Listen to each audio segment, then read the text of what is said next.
Era un problema che investiva ormai la stragrande maggioranza dei cittadini italiani. Da quella grande manifestazione, poi erano le manifestazioni per le riforme del nostro paese, è nata la legge nazionale 865 e da quella legge, poi che è stata una legge di finanziamento e una legge di pianificazione, da lì si sono partiti sul territorio delle regioni lo sviluppo degli interventi edilizi.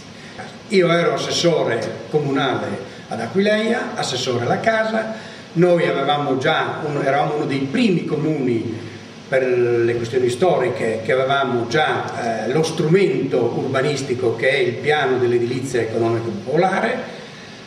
Da quel momento io avevo la necessità di avere una casa, mi sono aggregato ad altri e siamo andati in regione e abbiamo costituito la cooperativa di Aquileia.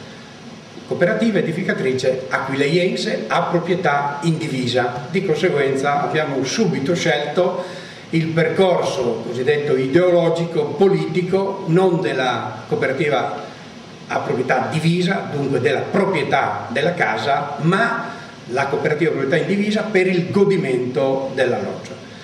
E da quel momento poi sono nate varie altre cooperative e posso dire che tutte le cooperative a proprietà indivisa, la stragrande maggioranza, il 99%, erano aderenti alla Lega regionale delle cooperative, mentre invece le cooperative a proprietà divisa erano aderenti o all'Unione Cooperative o alla GC. Era proprio una scelta di campo, cosiddetta, una scelta politica ideologica. Si chiamava Cooperativa Manutenzione Locali fino all'anno 95.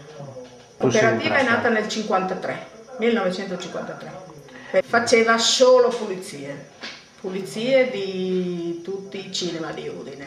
Noi avevamo la Solari e i cinema fino agli anni 90, ecco, dopodiché degli anni 90 è subentrata il settore ecologia, oltre che le pulizie, e diciamo lì si è un po' sviluppato di più. Dopo il terremoto, no? La Lega è stata molto attiva, sia nel campo dell'agricoltura, sia nel campo della produzione del lavoro, che della distribuzione e anche edile, nel campo delle corte edili. E allora dopo il terremoto la Lega ha promosso cose molto sentite dagli agricoltori, queste stalle sociali. Le stalle sociali sono uscite dal pensiero socialista di Toni D'Astiaris. Toni D'Astiaris era Barbaccetto Antonio di Paluzza, che diceva di aver creato non ha creato le stalle sociali, ha creato l'idea delle stalle sociali. Tutto questo nostro percorso è iniziato negli anni 70, le prime cooperative di costituzione portano quelle date. 1966, grande terremoto, disastroso terremoto in Friuli Venezia Giulia. Parte la solidarietà nazionale, trova presente sul territorio del Friuli Venezia Giulia le cooperative edilizie già costituite, però non erano costituite sul territorio, sulle zone terremotate, tranne la cooperativa Avanti, che però metteva insieme soggetti che erano o in affitto o che non avevano casa in proprietà. Il terremoto è stato un trampolino importante per le cooperative edilizie, per le cooperative di abitazione, perché immediatamente si sono messi in collegamento con quello che sono state le cooperative di produzione a lavoro per la ricostruzione. Con il terremoto in Friuli Venezia Giulia sono arrivate le grandi cooperative di costruzione aderenti alla Lega Coop dell'Emilia Romagna. Sono arrivate qui con il concetto della solidarietà, hanno espresso la loro solidarietà, hanno costituito l'ufficio del Consorzio Cooperative e Costruzioni e da lì è iniziato un rapporto tra le cooperative di abitazione, le cooperative edilizie cosiddette e le cooperative di costruzione. possiamo dire che una buona parte delle realizzazioni fatte dalle cooperative di abitazione sono sempre state frutto di una collaborazione con le cooperative di costruzioni, che in quel momento magari non erano nella realtà del Friuli Venezia Giulia, perché qui avevamo le cooperative Celsa di San Michele al Tagliamento, la cooperativa ICI, però attraverso il consorzio cooperative e costruzioni e le cooperative, le grandi cooperative nazionali, abbiamo instaurato un rapporto che abbiamo incominciato a avere il raccordo tra le cooperative di abitazione nelle zone terremotate e le cooperative di costruzione. In Friuli Venezia Giulia erano nate non solo la Coprogetti che operava a Pordenone, ma erano anche cooperative di progettazione a Gorizia, a Trieste, sulle quali noi abbiamo avuto dei rapporti come cooperative di abitazione di progettazione. Ecco che allora possiamo dire che la cooperazione a proprietà indivisa, la cooperazione, diciamo così, è stata fautrice di una filiera che ha visto i soci che avevano bisogno della casa, i progettisti che dovevano progettare poi l'edificio, che progettare la casa, progettare i complessi e poi la cooperativa di produzione lavoro che poi costruiva sopra.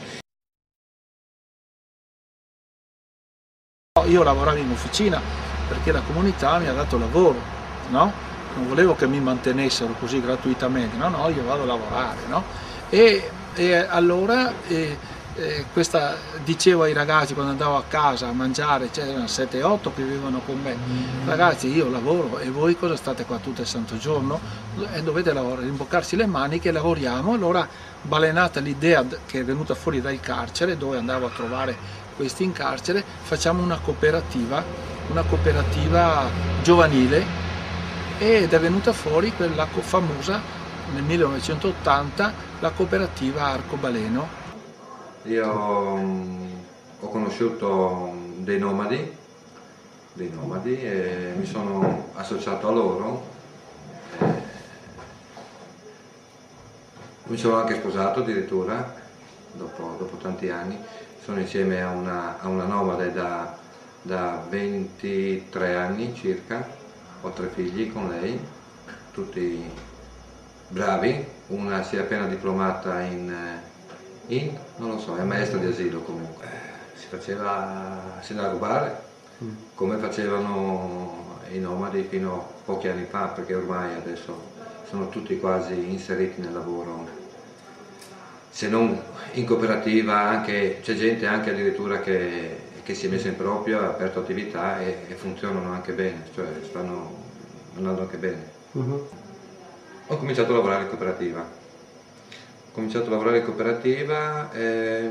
Dalle 5 di mattina alle 9 di mattina, 4 ore al giorno, sì, e pulivo gabinetti all'università. Comunque avrei fatto anche peggio, basta essere uscito di lì. Io non ho mai lavorato in vita mia, a parte qualche carotretti che ho fatto 8 mesi, qualche monatina in giro, e qui non ho mai lavorato, ringraziando Dio non ho mai avuto bisogno di soldi. Non vivevo nell'oro assolutamente, ma i soldi per mangiare, ecco, c'erano sempre i soldi per mangiare, però non avevo niente, avevo una macchina, avevo una roulotte e niente di più. Più rubavo e più non avevo niente. Di quando mi sono messo a lavorare, partendo da zero, mi sono fatto la casa, ho la macchina, i miei figli, ripeto, vanno a scuola, e la mia vita è cambiata al 100%, al 120%. Un mondo sostanzialmente scomparso, ma che ha segnato veramente una fase, direi fra virgolette senza enfasi, eroica del mondo della cooperazione. Quando io oggi da lontano e da fuori vedo ciò che accade nel sistema della cooperazione, da un lato posso compiacermi che la cooperazione abbia fatto un grosso salto di qualità, ma per il resto ho il forte dubbio che si sia svuotata di alcuni contenuti peculiari per diventare uno dei protagonisti della vita finanziaria di questo paese e una delle potenze che determina anche scelte nella politica economica. Certamente siamo fuori dal mondo nel quale io ho avuto l'avventura di vivere, un non lungo tratto ma certamente significativo della mia vita politica, e direi che a questo punto la vera esigenza nel momento in cui c'è una campagna generalizzata che dice che il mondo della cooperazione deve essere trattato alla stregua di tutti gli altri protagonisti dell'economia e non fruire di privilegi di legislazione speciale, io penso però che nel mondo della cooperazione c'è tuttora un tessuto collegato al volontariato, alle cooperative di solidarietà sociale, che sono quelle che suppliscono in modo ormai sostanzialmente indispensabile le carenze degli organi pubblici, dello Stato e degli enti locali, e senza la cui presenza, indipendentemente dalla loro provenienza, direi di politica se vogliamo dire, ma in realtà ormai sempre più sfumata e sempre più trasversale, perché sono sostanzialmente, come possiamo dire, sono uniti tra di loro da un modo di porgersi di fronte alla società degli emarginati e di coloro che sono posti ai margini della vita civile, ma sono uniti e quindi fanno, e lo possiamo dire effettivamente, a qualsiasi esperienza appartengono, fanno un'operazione e svolgono un'attività di progresso, e possiamo anche definirla di sinistra. Ecco. Che tante volte non facciamo nessun riferimento, diciamo, ma è stato un secolo sul quale, per fortuna che è stato breve, così dicono gli storici, le ideologie hanno fatto grandi disastri in Europa e nel mondo. Sia le ideologie legate al fascismo, legate al nazismo, ma poi abbiamo scoperto che anche quelle ideologie che avevano impersonalizzato nei paesi dell'est Europa non è che possiamo andarne fieri, non è che hanno fatto, che possono essere ricordate come esempio da portare avanti, mentre invece io credo che il nostro spirito, lo spirito politico, ideologico delle cooperative proprietà indivisa, sui risultati che adesso sono toccati con mano, possiamo dire che hanno portato un loro ben significativo esempio positivo, perché hanno dato la casa a chi non poteva assolutamente acquistarla, perché non aveva i soldi, aveva la necessità di avere la casa. Abbiamo organizzato dei servizi che hanno permesso alla gente bisognosa di utilizzare questi servizi, e di conseguenza adesso poi abbiamo ridato questo bene ai cittadini del Friuli Venezia Giulia, che ne possono usufruire. Ecco, vorrei dire che il movimento cooperativo ha avuto una funzione primaria nella costruzione dei rapporti nella nuova Europa, no? Tante persone hanno vissuto nella cooperazione, hanno collaborato, si sono formate, e oggi il movimento cooperativo è un movimento importante, è tanto importante che è combattuto anche dal grande capitale, no? Bisogna cooperare di più.